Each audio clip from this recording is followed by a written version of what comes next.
Entonces, vamos a partir por las bases. Esto, como ya te la prueba el sábado, ya lo saben muy bien. Vamos a partir por la parte celular. Los leucocitos, como saben, tienen generalmente su estructura se clasifica según los gránulos que tengan, y por eso se llaman, se diferencian en dos grandes grupos, que son los granulocitos y los monocitos, los mononucleares, ¿no es cierto?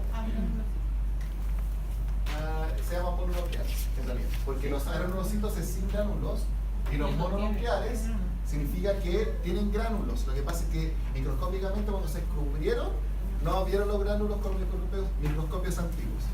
Entonces decirle granulocitos es un error, porque si tienen gránulos. Entonces están los granulocitos y los mononucleares. En los granulocitos tenemos los neutrófilos, y los eosinófilos y los basófilos. Y en los mononucleares tenemos linfocitos y monocitos. ¿Ya? ¿Cuándo un monocito se llama macrófago todo esto? Cuando va a tejer. Entonces, los granulocitos se llaman así porque como dijeron, tienen gránulos en el citoplasma. Y estos gránulos tienen funciones que van a ser principalmente de degradación o de destrucción de los patógenos que logren fagocitar. Vamos a ver después. Y los mononucleares, como decía compañera, también se llamaban granulocitos porque los métodos microscópicos no los permitían clasificar, pero sí tienen gránulos. Entonces los neutrófilos, podemos tener neutrófilos maduros y neutrófilos inmaduros. Esto histológicamente ustedes lo van a ver por los lóbulos que se van a ver en su granulado, que cuando son más jóvenes se ve no en forma de S, sino que en forma de C. Aquí dice neutrófilo joven en forma de S, pero en realidad el joven se ve así, como una C. Y el adulto es en S. O sea, esto está mal, lo que puse antes. El joven se ve en forma de C y el adulto en forma de S. Entonces, si yo veo esto en mi examen de frotis sanguíneo, voy a asumir inmediatamente que hay alguna patología que me está produciendo neutrófilos inmaduros. Por ejemplo, una infección bacteriana, pero tiene que ser una infección bacteriana aguda reagudizada o una infección aguda severa, ¿ya? Porque una infección normal no va a producir neutrófilo inmaduro. Esto va a ser cuando se empieza a agotar la defensa o cuando la infección es tan severa, un cuadro séptico agudo, que va a generar que aparezcan estos, ¿ya? Que son los inmaduros. Los neutrófilos, la función que van a tener es que los neutrófilos tienen algunos pseudópodos que van a generar algunos gránulos, algunas vesículas que se van a llamar fagosomas. O sea, cuando va a entrar el patógeno, el neutrófilo forma este fagosoma, esto entra al neutrófilo y cuando entra se va a exponer el patógeno a las enzimas lisosomales que van a destruir este patógeno. O sea, el neutrófilo puede ser capaz de fagocitar y eliminar el patógeno. Y eso va a ocurrir en todas las infecciones que son de carácter agudo o primario. Nosotros, si tenemos una infección aguda, el neutrófilo debería ser capaz de eliminar ese patógeno. Ahora, los gránulos que van a eliminar el patógeno, una vez que ya se eliminó y se hizo la fagocitosis, van a ser eliminados. Ese neutrófilo debería también, entre comillas, morir. Por eso es que los neutrófilos viven muy poco tiempo en sangre, ¿no es cierto? ¿Cuánto vive un neutrófilo? 3 a 5 días, exactamente. ¿Y cuánto vive un glóbulo rojo, para compararlo? 110. ¿En qué? ¿En perro o en gato? Sí, dijo 120 al tiro. Menos 5 puntos. En perro vive aproximadamente 120 días y en gato 90. Entonces, aquí tenemos un ejemplo de un examen. Esto es lo que a ustedes va a llegar en la clínica cuando estén. Van a tener un hemograma y se fijan, en el hemograma lo que vamos a tener es leucocitosis, que aumenta el leucocito. Por ejemplo, se pueden fijar acá que tenemos 17.000 y aquí la gran pregunta es, bueno, tengo leucocitosis. Sin saber nada, tengo que ver qué puede tener este paciente. Entonces, analizo mi hemograma. Esto es un hemograma normal. Se fijan, el hemograma nos dice cuántos eosinófilos tenemos, cuántos blastos, cuántos mielocitos. Los blastos son células maduras. Cuántos mielocitos, cuántos juveniles, que son los neutrófilos juveniles, cuántos baciliformes, cuántos segmentados, cuántos linfocitos y cuántos monocitos. Esto lo van a ver probablemente en medicina, ahí van a hablar bien de las desviaciones a la izquierda, a lo mejor en inmuno también la ven, pero esto lo van a ver después. Entonces, tiene el laboratorio clínico, ¿no es cierto? El laboratorio clínico lo van a ver. Y se fijan, cuando evaluamos acá también lo evalúan por porcentaje. ¿Qué es lo que nos importa a nosotros en esta clase? Fíjense cuando vemos este perfil, lo que estamos viendo es que tiene neutrofilia. ¿Ya? Se fijan, los neutrófilos segmentados están aumentados y los linfocitos están dentro del rango, al igual que los monocitos. Por lo tanto, ya viendo esto, ustedes saben que es una reacción inflamatoria pura. Así es. Solamente con eso sabemos que no es un cuadro crónico, porque si fuera un cuadro crónico, o tendríamos linfocitos aumentados, que es linfocitosis, o tendríamos linfocitos bajos porque ya se gastaron. Pero como acá están normales, no hay problema. Y lo otro que estamos viendo es que cuando se hace frotis de los leucocitos, nos están diciendo que tenemos neutrófilos con signos degenerativos, más uno que es poco. Los signos degenerativos aparecen cuando hay una reacción inflamatoria. Por lo tanto, ese neutrófilo ya no es un neutrófilo tan sano, sino que está teniendo cambios tóxicos por el ambiente en que se está moviendo. Entonces aquí vamos a tener neutrofilia con signos generativos, y esto ya me dice de una afección inflamatoria. Recuerden que esto no es sinónimo de infección por si acaso. Recuérdenlo siempre, lo hablamos en la primera clase. Este paciente no le tienen que dar antibióticos solamente por neutrofilia. Eso es un error. Aquí no hay una infección, hay una injuria, independiente de la causa. ¿Ya? No cometan el error de darle antibióticos. Otro tipo de célula son los eosinófilos. Los eosinófilos son principalmente, se encuentran en piel y en mucosa del aparato digestivo y respiratorio. Por eso ya deberían pensar en que si tengo una reacción inmunológica a nivel bronquial, yo voy a asumir de que voy a aumentar los eosinófilos, voy a tener eosinofilia. Por ejemplo, en el asma felino, voy a tener aumento de eosinófilos porque hay una patología bronquial. Las enfermedades parasitarias son los principales patógenos que van a aumentar los eosinófilos. Por lo tanto, si yo tengo eosinofilia, voy a pensar siempre en parásitos. Entonces, eso es lo primero que voy a pensar. La mayoría de ellos tienen un núcleo que es bilobulado.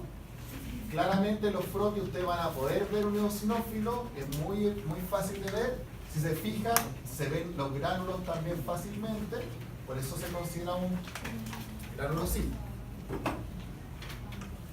Los mastocitos son células que se conocen como células redondas y son células que están normalmente en los tejidos conectivos. Recuerden que el tejido conectivo es el tejido que está en la matriz extracelular, el tejido que une, entre comillas, las cosas, cuando está fuera de los vasos sanguíneos. Ahí encontramos los mastocitos principalmente. Entonces los mastocitos son muy importantes con el sistema inmune porque lo que van a hacer, van a liberar unas sustancias que son la histamina y la heparina, que son mediadores inflamatorios de gran relevancia, son muy importantes. Entonces van a estar muy altas y van a ser muy importantes los mastocitos en reacciones de hipersensibilización y reacciones alérgicas.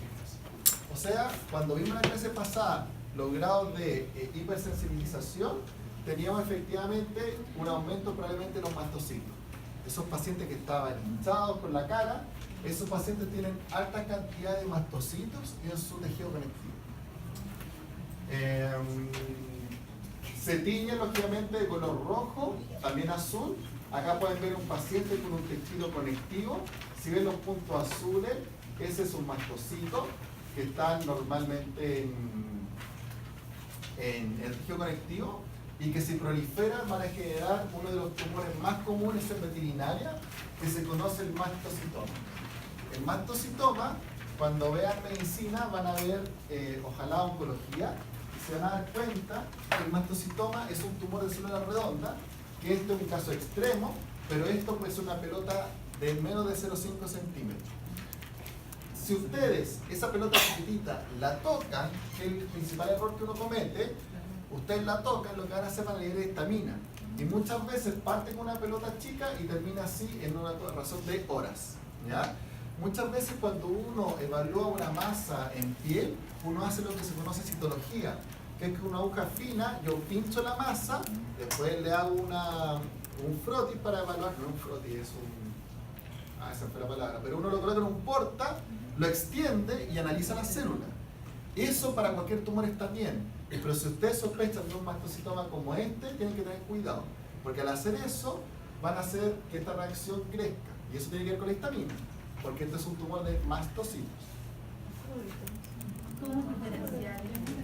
¿Cómo diferenciarlo? No se puede diferenciar fácilmente, pero la gracia de esto es que es un tumor de piel, es redondo, indurado y en boxer es muy predisponente.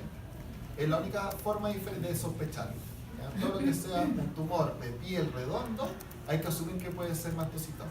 La diferencia es que si es pedunculado, que son tumores que están adheridos, o es muscular. Ahí lo diferencia.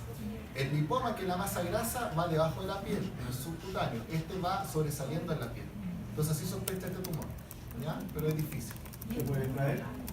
Se extrae. Se tiene que extraer. Estos tumores, como liberan mucha histamina, responden muy bien a corticoides.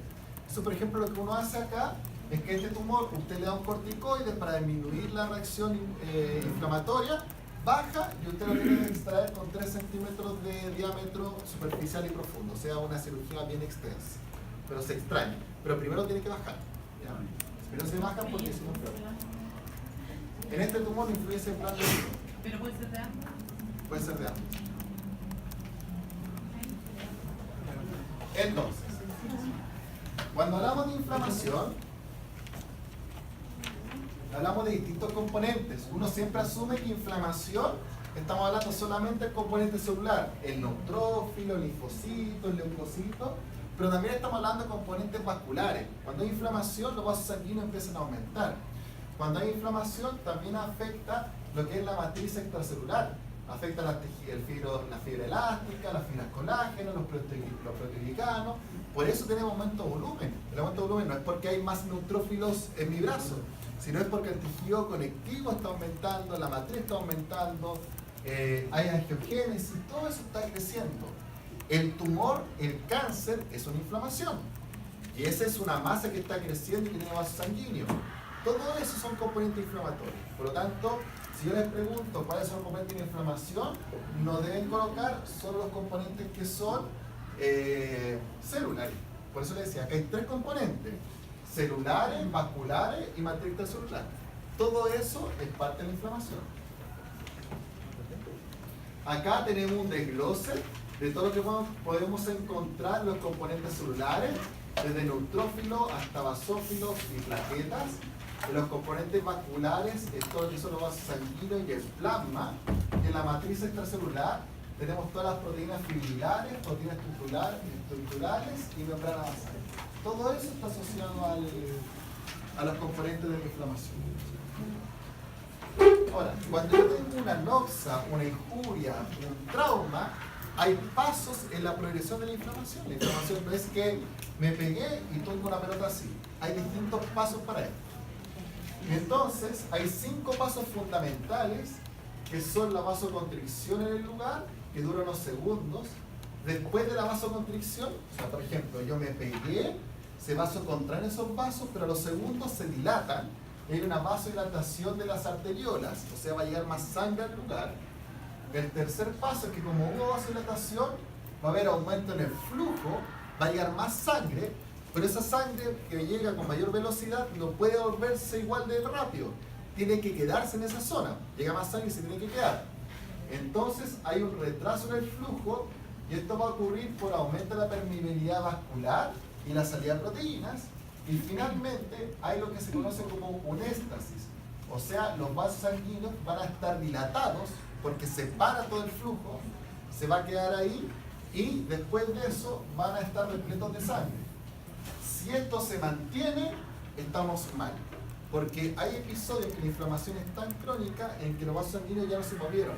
Hay éstasis vasosanguíneo y esa pata va a morir, por ejemplo.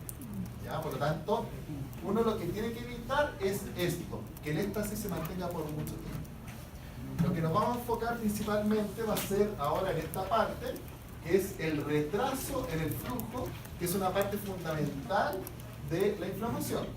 Entonces, el éxtasis ¿Cuánto tiempo más o menos? Porque si no puede mantener mucho tiempo. Ah, buena pregunta, no lo sé.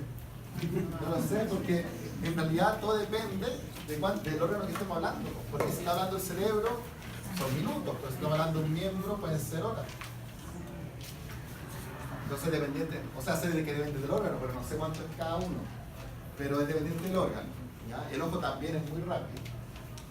Entonces, la permeabilidad vascular, como dice su nombre, es el paso de contenido líquido y proteínas del vascular al intersticio. Eso, aquí estamos hablando. Entonces lo que va a ocurrir, va a haber una pérdida de proteínas a nivel del plasma, lo que va a disminuir la presión osmótica y va a generar una destrozación del líquido porque aumenta la hidrostática. Eso es de la clase pasada o antepasada, cuando eso ya lo vimos. Este mecanismo es muy importante en generar lo que se conoce como edema.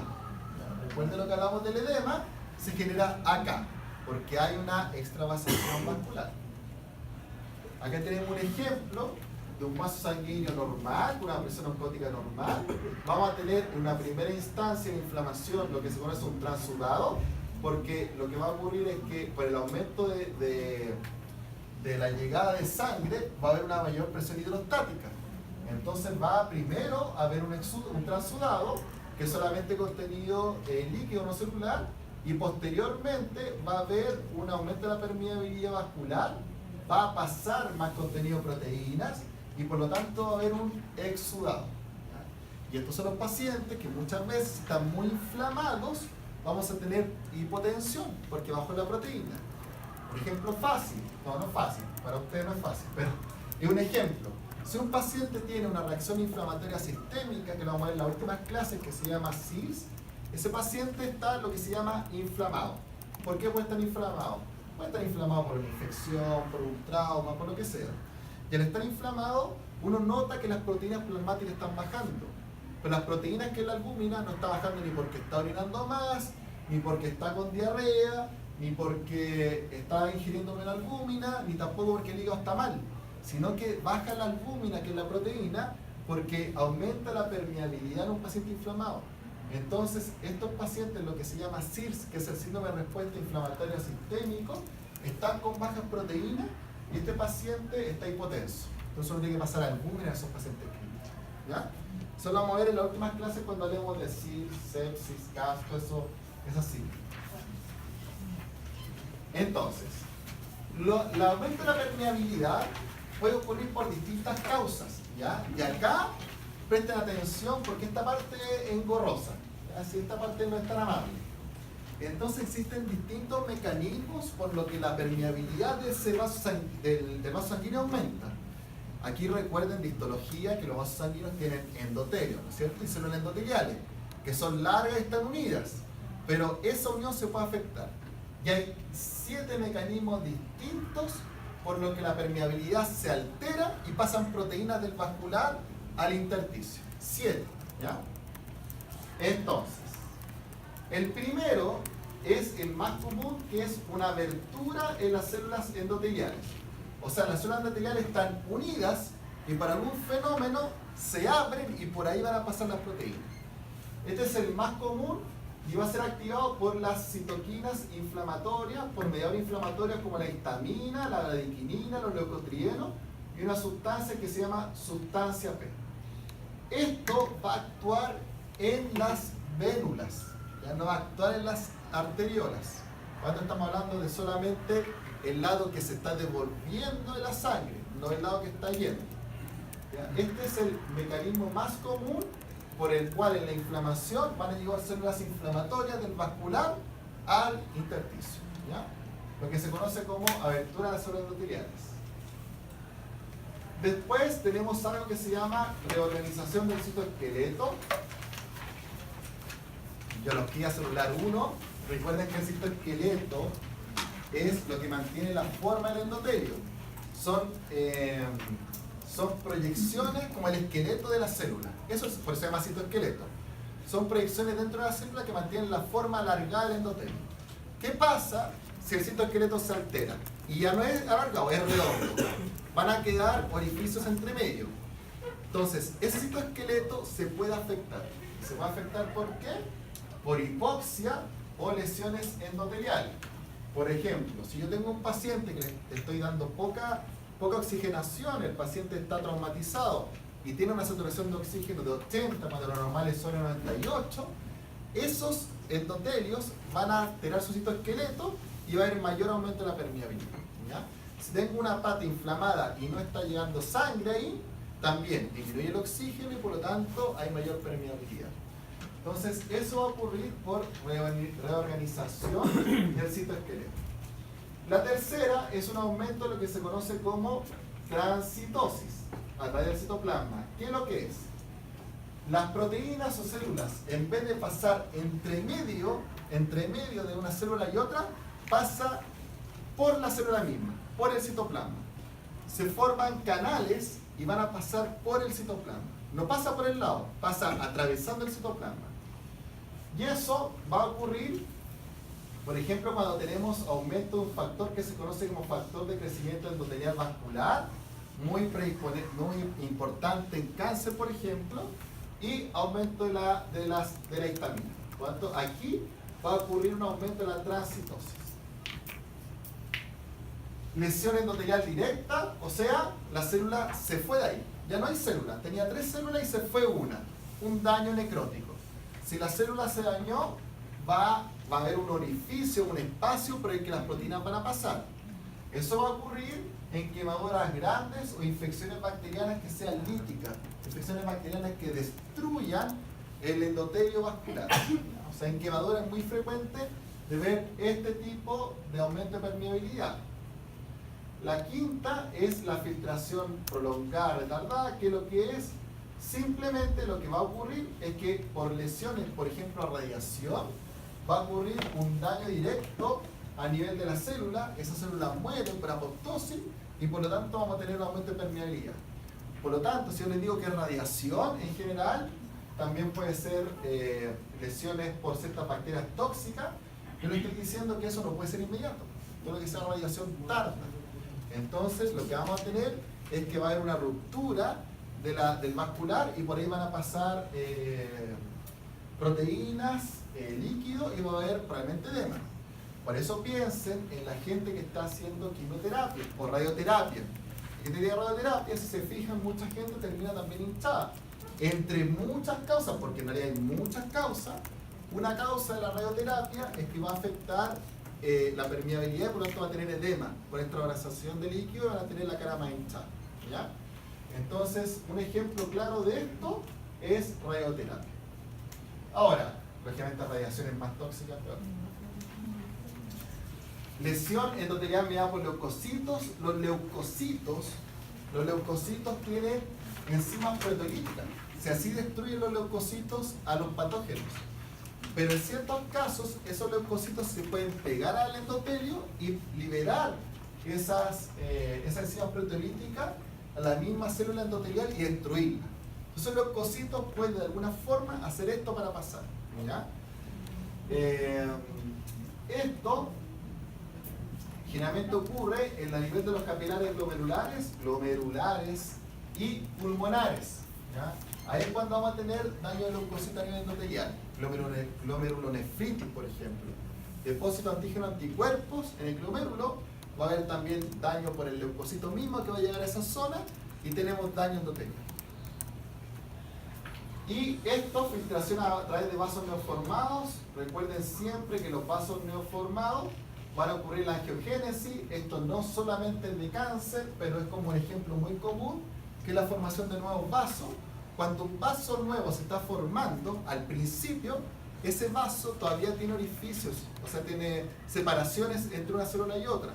Entonces, en ese momento, que es el momento inicial, es cuando van a haber extravasación de proteína y de líquido. Después, cuando ya un vaso maduro, lógicamente, ese vaso ya tiene la unión desarrollada. Pero al principio va a haber esto. Por lo tanto, cuando tenemos un tumor que está en crecimiento activo, en un principio ese tumor está muy edematizado. Muchas veces el tumor es una pelota sin durar y alrededor es todo el tejido blando, líquido. Eso ocurre porque ese tumor tiene una angiogénesis y al ver angiogénesis, que es formación nueva de vasos, en ese momento el endotelio está separado y por lo tanto pasan muchos vasos sanguíneos. ¿Ya? Como les decía, esta parte es engorrosa, por lo tanto, denle una vuelta, piénselo, léanlo y asimilen. ¿Ya? No es complejo entender, pero ya. Aquí hay un ejemplo ya en dibujos, para que sea aún más fácil. Se pueden fijar en que en un endotelio normal, las células endoteliales están juntas una con otra, ¿no es cierto? Acá vemos lo que se llama retracción de las células endoteliales. Por ejemplo, por lo que dijimos anteriormente, la histamina va a generar un espacio entre las células endoteliales y en este caso un neutrófilo va a pasar del vascular al extravascular. Lesiones endoteliales, si se fijan, esto es un endotelio normal. Fíjense acá un endotelio como dañado, rugoso. Aquí, por ejemplo, por quemaduras hay necrosis y por lo tanto, como se destruyó, hay un espacio entre un endotelio y otro y pasa un neutrófilo. Acá tenemos una lesión asociada a leucocito. Fíjense que acá lo que quiere mostrar la figura es que el neutrófilo se pegó a la célula endotelial, la dañó y al dañarla generó un espacio por el que van a pasar células, histamina y lípidos. Y aquí nos dice que el aumento de la transitosis es, por ejemplo, un neutrófilo pero que pasó por entre medio. Dice que la flecha está atravesando el endotelio, la célula endotelial no está al lado, está atravesando. ¿Ya? Esto es para entenderlo de parte más visual lo que estamos conversando. Como les decía, es una parte engorrosa, un poco latera, pero fácil de entenderla, no es compleja. ¿Te hace claro? Ahora, todo esto, si estamos ante un paciente que está efectivamente con la liberación de histamina muy alta, vamos a tener la reacción anafiláctica. La clásica es un perro que comió una abeja, un perro comió una abeja, clásico, se empieza a dematizar toda la zona del labio. Ahora sabemos por qué se dematizan, sabemos que lo que está ocurriendo es un aumento de permeabilidad vascular. Por lo tanto, ahora tenemos claro por qué se hincha la cara, ahora ya lo saben. Y tenemos otro tipo de lesiones, que son estas lesiones que generan vasculitis, por ejemplo, en los caballos. También tenemos este tipo de lesiones. Esto, como les decía, tiene que ver mucho con la histamina. La histamina es un mediador inflamatorio sumamente importante que puede generar una reacción anafiláctica, puede estimular el sistema inmune, pero también lo puede frenar. Y eso lo vamos a ver después. O sea, la histamina tiene dos funciones. No solo tiene función mediadora estimulante, o estimulante, sino que tiene una función mediadora en frenar la inflamación. Tiene dos funciones. A veces activa y a veces frena. Ya no se confundan con eso. Es un regulador y es un estimulador. Entonces, cuando el mastocito en una primera instancia libera la histamina, dependiendo del órgano, tiene distintas funciones. La primera es que a nivel del tejido del estómago va a generar una secreción del ácido gástrico. Eso genera la histamina. De ahí viene que ustedes lo que hacen cuando tienen un paciente con vómito y aumento de acidez, dan un antihistamínico. Antihistamínico receptor H2. ¿Como cuál, por ejemplo? ¿Cuál es un antihistamínico? De estómago. ¿Cuál? ¿Cuál es un antiácido? ¿Cuál es un antiácido? ¿Cuál? No. Famotidina o antiácido.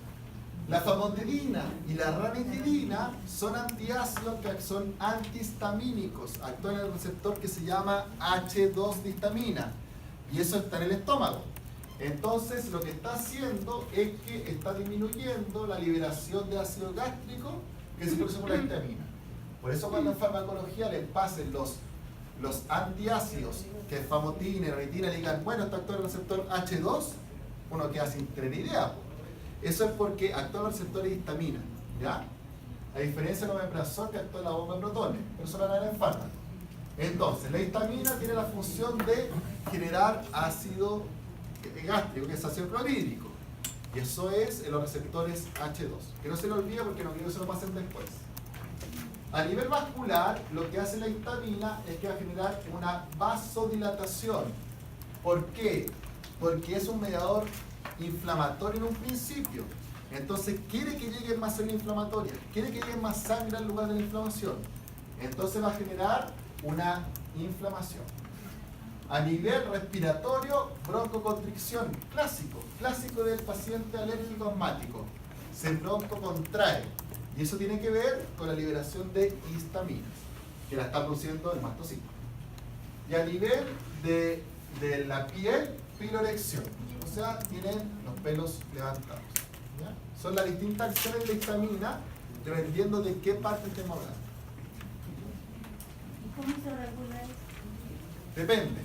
Si usted está hablando acá, como el receptor SH2, un antihistamínico, pero que es antiácido, que es la famotidina o la retina. Si usted está hablando vasoconstricción, lo que usted tiene que generar es vasodilatación con salbutamol en conjunto con un antihistamínico, ya sea aeronasal, que puede ser la budesonida con corticoide, o antihistamínicos orales.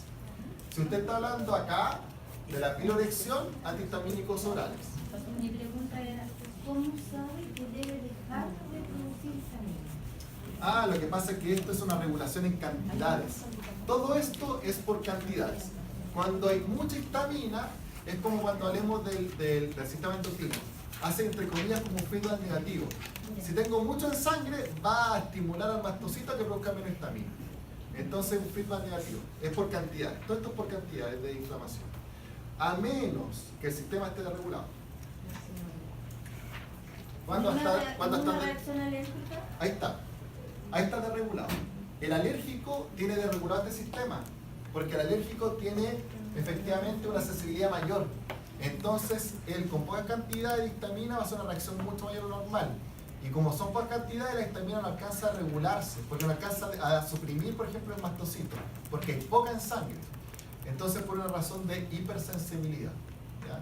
Por eso, el alérgico es un caso aparte, porque el alérgico, como les decía, con una histamina, un ejemplo burdo, con una histamina va a ser vasoconstricción. Un paciente normal con 10 histaminas hace vasoconstricción. Pero si yo tengo una histamina, mi sistema, si yo tengo el alérgeno todavía, voy a producir 2 histaminas. ¿Por qué me voy a suprimir si la cantidad es poca? Voy a producir 3, 4, 5. Entonces la reacción anafiláctica sigue progresando hasta que pase de broncoconstricción a obstrucción completa de la vía aérea y muera. Por eso el paciente que es alérgico tiene que inyectarse, por ejemplo, muchas veces noripinefrina o epinefrina, porque aparte de la parte respiratoria afecta a la parte cardiovascular después. Imagínense que estos pacientes tienen vasodilatación. Entonces está vasodilatado, periférico, pero lo vamos a ver después, pero vasocontraído a nivel central. Entonces el paciente no está llegando sangre al corazón y fallece. Por eso usted coloca epinefrina o norepinefrina. ¿Ya?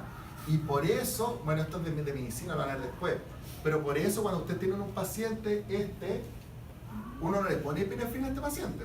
Estamos asumiendo que este paciente está bien. Este paciente lo que tiene que hacer es darle corticoide. Este paciente se está ahogando y usted pone epinefrina, no, pues lo va a matar. Le pone, aunque se está ahogando, corticoides. La indicación de la epinefrina o no epinefrina, cuando este paciente empieza con bradicardia porque hay mucha vasodilatación periférica y el corazón está dando abasto. ¿Ya? No es como antes uno pensaba, porque uno ve las películas del humano y uno dice, no, una reacción hipertemínica y le ponen epinefrina al corazón. No, pues eso no es así. Eso no es así. ¿Ya? Entonces, la histamina está distribuida en todo el cuerpo porque los mastocitos están en todo el cuerpo. En todo el tejido subcutáneo está el mastocito, pero es un tumor muy frecuente y un tumor que puede dar en cualquier parte del cuerpo. También lo producen los basófilos y las traquetas. Entonces la histamina normalmente, fisiológicamente, se va a estimular simplemente ante estímulos como el frío y el calor. Si se fijan, la gente que tiene la piel más clara, muchas veces cuando salen a correr y hace frío, o cuando hacen educación física a las 8 de la mañana en el colegio, salía a correr y se empezó a poner toda roja la piel, a veces no le picaba, tenía algunas ronchas, algunas pelotitas. Eso es porque el frío estimula a la producción de histamina. Entonces, aparte de la vasodilatación de que esté rojo, va a tener ciertas pústulas o pápulas que en ciertas personas es peor. No pústulas, perdón, pápulas. Que en ciertas personas es más grave. Hay gente que es intolerante al frío. Y, por ejemplo, tienen frío y se empiezan a rascar, les empieza a picar. La explicación de eso es que con el frío y el calor extremo también se libera mucha histamina. Y eso genera eso. La función de la histamina va a ser, como les decía, generar una vasodilatación arteriolar, genera un incremento vascular, pero vasoconstricción de la arteria mayor calibre. La aorta no la vas a contraer, pero la vas a contraer un poco. Pero por ejemplo, vasos principales, arteria hepática, arteria renal, va a vasocontraer. Por lo tanto, vamos a tener vasoconstricción central y vasodilatación periférica, que es lo peor que uno puede tener. Porque el organismo, todo el organismo, los órganos vitales empiezan a colapsar. Se considera el principal mediador de la fase inmediata de la inflamación. O sea, cuando yo les digo, la inflamación tiene fase inmediata, fase tardía, aguda, crónica, este es el principal mediador de la fase aguda. Este que va a actuar al tiro. Si usted tiene una inflamación, al tiro la histamina. El principal mediador. Porque después están formando algunos, que lo vamos a ver después. Pero el primero y el inmediato es la histamina. Acá tenemos las funciones. Va a actuar en una reacción de hipersensibilidad a la histamina, excitabilidad del sistema nervioso central, vasodilatador, lo dijimos, periférico, vasoconstrictor central. En el músculo liso va a generar contracción y en los jugos gástricos secretagogo de ácido gástrico, ácido clorhídrico. Entonces, la inflamación aguda, vamos a hacer un recreo ahora. Por eso en esta parte, cuando hablamos de inflamación, como es una parte de concepto de entender cómo funcionan los anticuerpos, las antigenos y las presentadoras, no vamos a ser tan extenso porque esto ya es mucho inmuno, ¿ya? Entonces, la inflamación aguda es una respuesta, como dice su nombre, aguda, rápida, ¿no es cierto? Y es humoral y celular. Recuerden que hay inmunidad humoral e inmunidad celular. Células y humoral, antígenos, anticuerpos, ¿ya? O sea, base.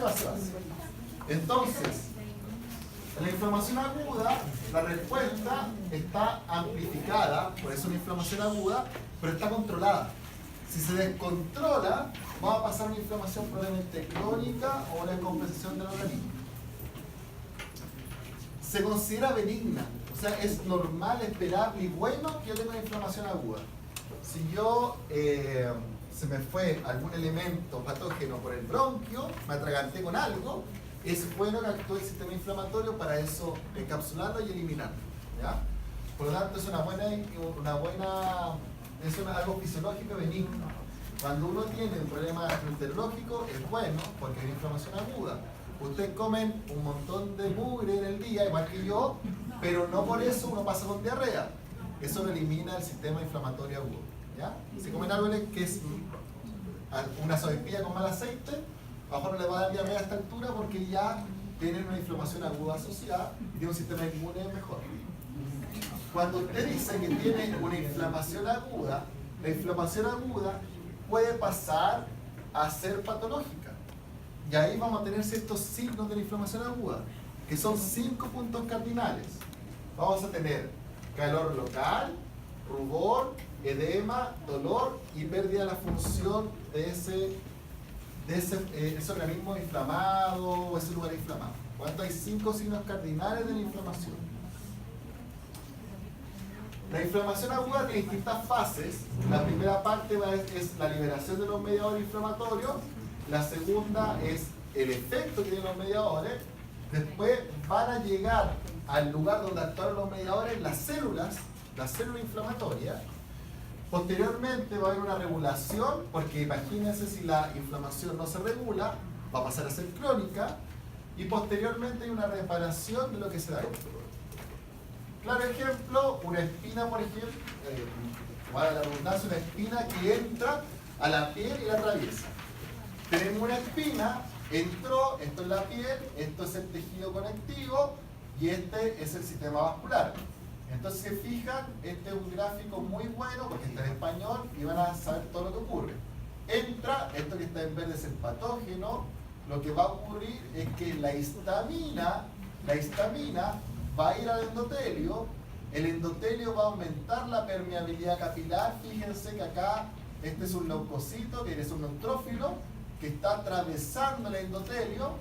Aquí lo que está haciendo el neutrófilo es que está captando el patógeno, que son las bacterias que entró a esta espina. Ese patógeno entra y lo que va a hacer cuando esté adentro es que lo va a opsonizar y a destruir. ¿Ya? Es una reacción inflamatoria que va a ocurrir porque entró un patógeno y que en el tejido conectivo se va a lograr eliminar. Posteriormente a esto, las plaquetas van a generar la reparación. Por lo tanto, las plaquetas van a generar la reparación del vascular, porque esto que quedó abierto se tiene que cerrar. ¿Quién lo cierra? La plaqueta, que va a estar acá, que va a formar el coágulo. Entonces la plaqueta va a ser la parte última de la inflamación, que es la reparación. Entonces aquí tenemos los distintos pasos: la llegada, la inflamación, la llegada de la célula inflamatoria y posteriormente la regulación, y vamos a tener que se repara por una plaqueta. Eso es una inflamación aguda, simple y que mejora. Entonces, para que esto ocurra y que llegue un leucocito, que el linfocito haga Rowling y que traspase la permeabilidad vascular, tiene que haber mediador inflamatorio, que es lo que hemos hablado toda esta clase. Y los mediadores inflamatorios, dentro de los principales tenemos la histamina, pero también hay otros. Entonces, dentro de los mastocitos, como los mastocitos están en el tejido conectivo, van a liberar principalmente histamina, que va a traer toda la célula inflamatoria, pero la inmunoglobulina E lo que va a tener como función también es actuar de manera inmediata. La inmunoglobulina E es una de las principales inmunoglobulinas que van a actuar al tiro.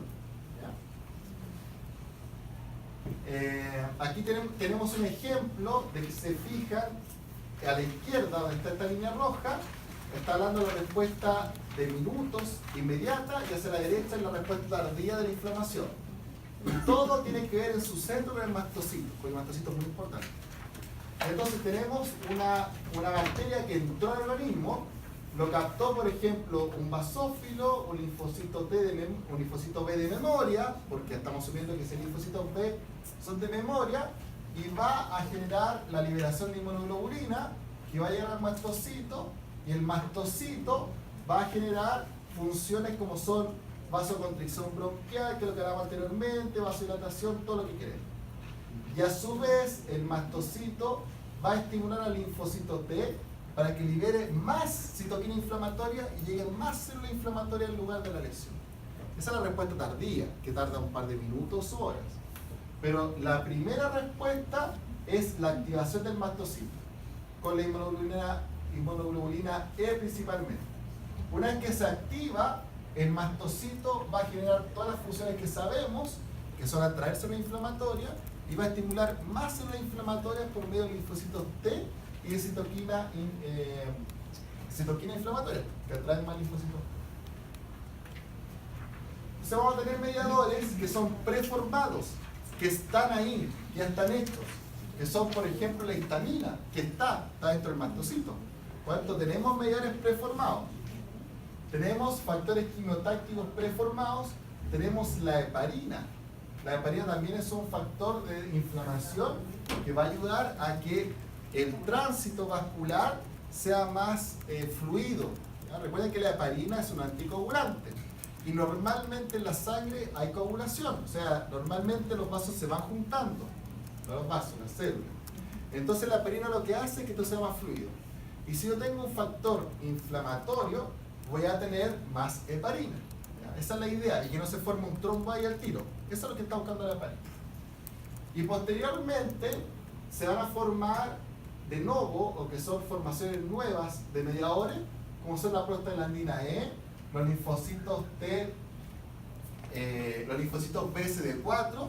Recuerden por inmuno que los CD4 son los que se conocen como mediadores o los ayudantes, los helper, y los CD8 son los citotóxicos. Entonces los CD4 lo que van a tener como función, van a llamar más células inmunes al lugar. Eso es lo que estamos buscando.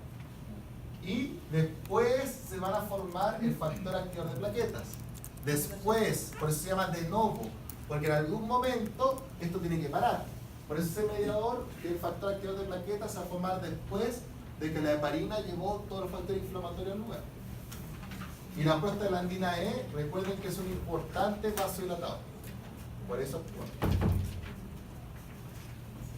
Otro ejemplo, la infección va a activar las proteínas del complemento y aquí se activa toda la cascada. O sea, esto ya lo están viendo en Inmuno, la cascada del complemento, la vía clásica y no clásica, y por ese medio va a generar, perdón, todavía no ven, ya lo van a ver después, pero cuando uno activa la vía del complemento existen vías clásicas y no clásicas que lo que van a generar van a destruir el patógeno, porque son factores apoptóticos de las bacterias, de los patógenos. Y eso va a generar distintas vías, como son la lisis directa al patógeno, o sea, le hacen se llaman perforinas esto. Entonces la perforina es un orificio, por lo que el patógeno va a secar cosas en su citoplasma y se va a vaciar. Es una perforina. ¿Se llama perforina? Oye, se fue. Sí, estoy seguro que es perforina, ¿no es cierto? Qué buena memoria que tengo. La opsonización es que el complemento lo que va a generar es que va a entrar el patógeno, forma una vesícula y la va a destruir dentro de la célula inflamatoria, como por ejemplo el neutrófilo. Y otro efecto que tienen los complementos activados es que van a estimular la inflamación y por lo tanto van a llegar mucho más vasos sanguíneos. Así es. Ya. Entonces, la llegada de las moléculas y las células inmunes tienen distintas fases, como ya lo hemos hablado hasta ahora. Van a haber alteraciones vasculares, llega a foco inflamatorio, van a ir a células inmunes. Y la segunda fase, que es la tardía, es donde van a llegar todas las células inmunes. En la fase inicial tenemos factores mediador inmunológico, que ya los nombramos, histamina, prostaglandina, heparina. Y en la segunda fase de inflamación tenemos las células. Ahí es cuando llegan células nuevas. Ahí es cuando llega el linfocito T citotóxico, el CD8. Ahí es cuando llega neutrófilo, llegan otros linfocitos, llegan los mastocitos, los monocitos. Los monocitos que van a pasar a ser macrófagos llegan en la segunda fase o tardía. Los natural killers son de la fase inicial. Recuerden que es de la inmunidad innata. Sí, pero son de la parte inicial, porque están ahí. No tienen que llegar. Vamos a ver acá, hay un gráfico. ¿Cuáles son las rápidas?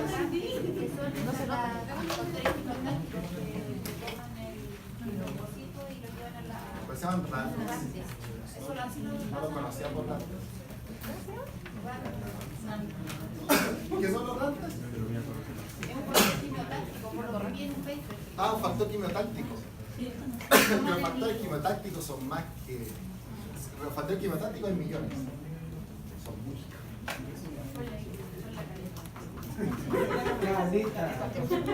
Con calidad porque está la interleuquina 6, la interleuquina 1, el factor necrosis tumoral alfa, millones. No pretendo. Entonces, en la fase inicial vamos a tener algunas inmunoglobulinas, ya lo dijimos, la E es la que va a actuar en el lugar, sobre todo en mucosas y en bronquios, pero en mucosas actúa mucho la E y después van a actuar las inmunoglobulinas G, M y G. Recuerden esto que vimos la clase pasada, la M primero y la G después. Creo que ya sé de que la IgD es de cerdo. ¿La IgD de cerdos? Ah, qué bueno, por eso no tenía absoluta idea. ¿Y en perro existe? ¿Y en humano existe? Ah, la IgD. La voy a eliminar entonces, si es de cerdo, chao, no. Y como dijimos recién, se activan los factores de complemento. Esto lo van a ver con detalle porque esto es engorroso.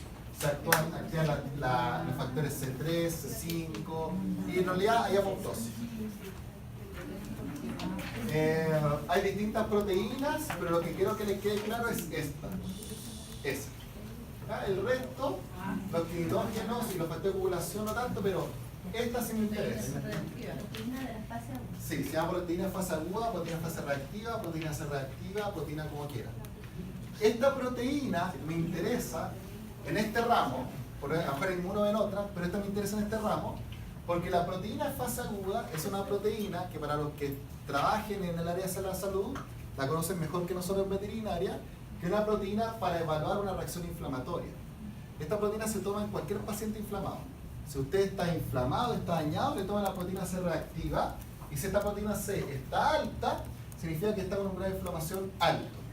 Muchas veces se está estudiando actualmente, ya no, debe ser como hace 10 años, en humanos de que si usted tiene una proteína C alta y usted está con un tratamiento antibiótico, el tratamiento no se da por 7 días, por día o por 14 como hacemos veterinaria. Muchas veces el antibiótico se da hasta que la proteína C baje. Por lo tanto, usted tiene proteína C de, no sé, 20, después tiene 5 al segundo día y corta el antibiótico. No lo necesita, porque la inflamación bajó. Entonces la proteína C le da valor de cuándo termina su tratamiento, le dice cuán inflamado está el paciente, le dice cómo sigue su paciente, si la proteína C reactiva bajó, su paciente está menos inflamado. Por lo tanto, esta proteína de fase aguda es una proteína que es muy importante para evaluación diagnóstica, tratamiento y manejo. Fundamental.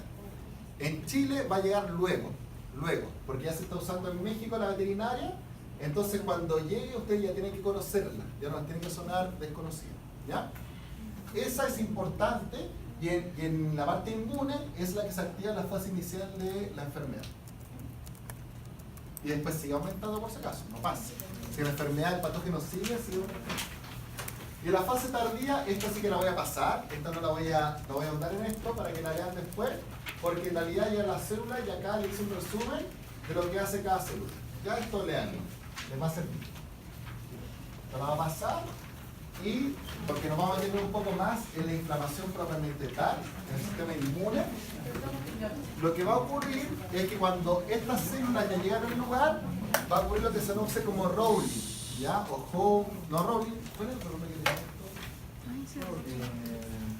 Tenía otro nombre, no me acuerdo, pero es Rowling, que es la célula leucocitaria llega al vascular, el vascular, como dice acá, pero se llama Rowling, va rodando porque hay factores de adhesión, principalmente el factor ICAM y el ICA, y posteriormente va a ver lo que hablamos en toda la clase, que es el aumento de la permeabilidad para que salga, ¿ya? Este es el proceso de adhesión y migración de los leucocitos. Se adhieren, van dando vueltas y pasan. Y aquí hay distintas moléculas que tienen que ver con cada paso. Primero actúan las selectinas, después las quimioquinas y posteriormente la integrina. Y sus nombres son, no tienen mucha ciencia, selectinas porque se elige el leucocito que se adhiere, integrinas porque se integra y posteriormente migra. Y quimioquinas se refiere a que llegan más células leucocitarias a ese mismo lugar. No tiene mucha ciencia. ¿Por qué pasé esta parte la paso más rápido? Porque le voy a explicar después cómo funciona la inflamación, que eso me interesa más. Acá está el receptor H2, esto ya lo vimos. Perdón. Una vez que ya tenemos la inflamación, tenemos, como les decía, la modulación o regulación. O sea, usted está inflamado, el leucocito llegó al lugar de la lesión, eliminó el patógeno, ¿y qué ocurre después? Tengo que frenar la reacción, porque si no, voy a seguir inflamando y no paro. Ahí actúa lo que se llama la regulación del proceso inflamatorio. Y aquí también hay mediadores, así como hay mediadores que inflaman, hay mediadores que desinflaman. Aquí tenemos, por ejemplo, la histamina, que era inflamatorio, y como les dije, que después de cierta cantidad induce en el mastocito y el basófilo una inhibición de su liberación. O sea, así como aumentó, después el aumento disminuye su acción. También inhibe la actividad del neutrófilo, inhibe la quimiotaxis, que es la llegada de toda la célula inflamatoria al lugar, y activa las células T supresoras. Las células T supresoras son importantes porque cuando tenemos problemas autoinmunes, una de las causas de la aparición de los problemas autoinmunes es que las células T supresoras no están, o están bajas o se destruyen. Entonces, las células T supresoras son importantes, ¿ya? Son linfocitos T, pero supresores. La prostaglandina E, que fue en un principio estimulante, ahora puede ser también inhibidor. Entonces, produce inhibición en la liberación de los mediadores, también a nivel de los mastocitos y linfocitos. Y los agonistas autonómicos se refieren a que los mastocitos, que son las principales células liberadoras de mediadores inmunes, tienen distintos receptores adrenérgicos. Esto lo vamos a ver cuando veamos endocrinología. Pero los receptores adrenérgicos existen los beta-adrenérgicos y los alfa-adrenérgicos, ¿ya? Entonces, los alfa-adrenérgicos son receptores que tienen mastocito y cuando se estimulan producen una mayor secreción de histamina. Y los beta-adrenérgicos cuando se estimulan producen una inhibición de la histamina. Por lo tanto, los mediadores agonistas autonómicos lo que van a hacer es que van a activar el receptor beta-adrenérgico para inhibir al mastocito a que produzca mucha histamina. ¿Ya? 3 mecanismos inhibitores importantes: la histamina, la prostaglandina E. ¿Cómo actúan estos dos? Inhibiendo la secreción del mastocito y la prostaglandina. Y el tercero es un agonista que va a estimular un receptor que se llama beta-adrenérgico del mastocito y así inhibe su producción de histamina. ¿Ya? 3 mecanismos. 5 mecanismos. La heparina y el eosinófilo. A esta no me acordaba, yo lo he puesto. Ya, la heparina lo que va a hacer es que, principalmente más que la acumulación, tiene una función de activar los factores del complemento. Entonces, lo que va a hacer es que va a activar los factores del complemento inhibitor. Y los eosinófilos lo que van a hacer es que degradan los mediadores de la inflamación. Entonces, si yo le digo eso, yo les digo que si yo les pongo un hemograma, y yo les digo, bueno, y el hemograma tiene eosinofilia, y yo les pregunto, bueno, ¿en qué fase de la inflamación está? Ustedes pueden decir, está en la fase de la regulación de la inflamación. Si yo tengo eosinofilos muy altos, van a estar alterados por parásitos, es verdad, pero están actuando para tratar de frenar una reacción inflamatoria. No es que la estén generando, están frenando una reacción inflamatoria. ¿Ya? O sea, los eosinófilos actúan degradando todos los potenciales de la inflamación. Y si está alto, es porque tengo una inflamación muy grande. Si tengo parasitosis, mi perro está vomitando parásitos, y los eosinófilos están altos, significa que no están dando abasto a esos eosinófilos para frenar la reacción inflamatoria. ¿Ya? Piénselo de la manera fisiopatológica.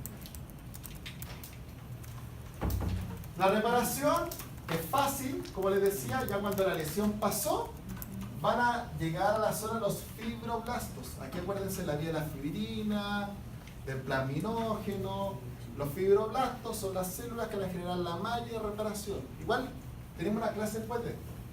Pero se genera la malla de reparación y listo. Y ahí empiezan a adherir las plaquetas, en la malla de fibrina que se llama. ¿Ya? Eso lo voy a ver en la clase después. Este es un ejemplo de mediadores químicos. Acá pueden ver la cantidad de mediadores y su efecto: activación, incremento de la permeabilidad, nimiotaxia, dilatación, todo esto lo pueden ver. Ya, esto es para que vean de dónde vienen las células inflamatorias, de las células pluripotenciales, que vienen de la médula. Por lo tanto, cuando nosotros tenemos una linfocitosis en el examen de sangre, yo les digo, los leucocitos normales son 13.000, pero tengo 60.000. ¿Cuál es la explicación de eso? Un linfoma a nivel de la médula. O sea, la médula, como tiene células que producen linfocitos, si tenemos linfocitos muy altos, podemos tener un linfoma, una leucemia que genera linfocitosis. Esto lo voy a ver, esto lo voy a ver, esto lo voy a ver, esto lo voy a ver, porque quiero ver. Esto léalo. Ya. Y esto es lo que quiero ver. Como les decía, no vi nada de esto porque esto lo vamos a conversar en la clase y en realidad se lo voy a explicar acá. ¿Cuál era esa ya? Entonces, partimos por esto. Ustedes ya lo saben perfecto, la inmunidad innata tiene que ver con la célula natural killer, las barreras epiteliales y las células fagocitarias, que son las neutrófilos, ¿no es cierto? Esto tiene un tiempo de acción la inmunidad innata. Horas. 12 horas se dice, yo he leído también que hasta 24. El problema es que cuando ya el patógeno no se elimina por la inmunidad innata o ya mucho tiempo ese patógeno ahí, lo que va a ocurrir es que va a actuar el sistema inmune adaptativo, ¿no es cierto? Sí. Va a actuar el linfocito T, que el linfocito T va a estimular a su vez al linfocito B a producir los anticuerpos que vamos a actuar. Y esos anticuerpos van a ser lo que van a destruir el patógeno que no puede destruir la inmunidad innata. ¿No es cierto? Ya, estamos muy bien entonces en esa parte. ¿Y esta parte la conocen? Ya, esto es lo que dijimos recién. Está perfecto entonces. El patógeno, por ejemplo el virus, se va a presentar a un linfocito B y el linfocito B, como dijimos recién, va a activar la producción de inmunoglobulinas, que es la respuesta humoral, y a su vez va a haber un linfocito T de colaboración y también va a generar una respuesta celular por medio del linfocito TC8. Y acá a la derecha tenemos lo que es el complejo de inmunohistocompatibilidad. ¿Eso también lo manejan? ¿Sí? ¿Es el que llega al natural killer y lo reconoce? Ese que llega al natural killer. Ya, no va por ahí. El complejo mayor de histocompatibilidad, que son los que se conocen como MHC, y en humanos se llaman HLA, en perros se llama DLA, que son antígenos leucocitarios humanos, en perros se conocen como antígenos leucocitarios de perro. ¿Qué es lo que son? Son cómo usted va a presentar a una célula, a un patógeno a la célula. O sea, aquí este es un linfocito T, ¿cierto? De Helper, T4, y este es un linfocito T CD8. Pero esto es una célula presentadora. ¿Cuáles son la principal célula presentadora? ¿Usted tiene pensado? La dendrítica es la principal. Los macrófagos y los linfocitos B. Entonces, usted va a presentar una célula, usar el complejo mayor de histocompatibilidad tipo 2, si quiere presentar a un TCD4 helper, y un complejo mayor de histocompatibilidad tipo 1, si quiere presentar a un T citotóxico y destruir la célula. Cuando usted tiene un problema autoinmune, muchos problemas autoinmunes, no todos, muchos problemas autoinmunes tienen exacerbado el complejo mayor de histocompatibilidad tipo 2. Por ejemplo, la diabetes mellitus en los perros tiene exacerbado el complejo mayor de histocompatibilidad tipo 2. Entonces, lo que ocurre acá es que hay factores inhibitorios que no van a actuar. ¿Ya? Hay células reguladoras como el linfocito T regulador que no va a actuar. Y al no actuar, hay una presentación de lo propio. O sea, acá se presenta, por ejemplo, que no es una célula beta. Ya, pero para que lo tengan en claro, se presenta un pedazo de páncreas, para que sea fácil de entender. Se presenta un páncreas que normalmente no se le va a presentar, y lo que va a ocurrir es que la célula T se va a activar y va a generar un T helper que después va a ser un estimulante del T citotóxico y va a dañar la célula. ¿Ya? Engorroso, pero no nada. Pero esto lo saben que bueno. Ya, eso. Acá tienen la foto de lo que es la inflamación y los esto leas, bueno, esto se lo dije ya. Pero los signos de inflamación, rubor, calor, dolor, tumor y disfunción. ¿Ya? Pregunta prueba. Ya les digo una pregunta. Esa es la pregunta prueba. No me acuerdo cuál era. Pero era como. ¿Cuál era la oración?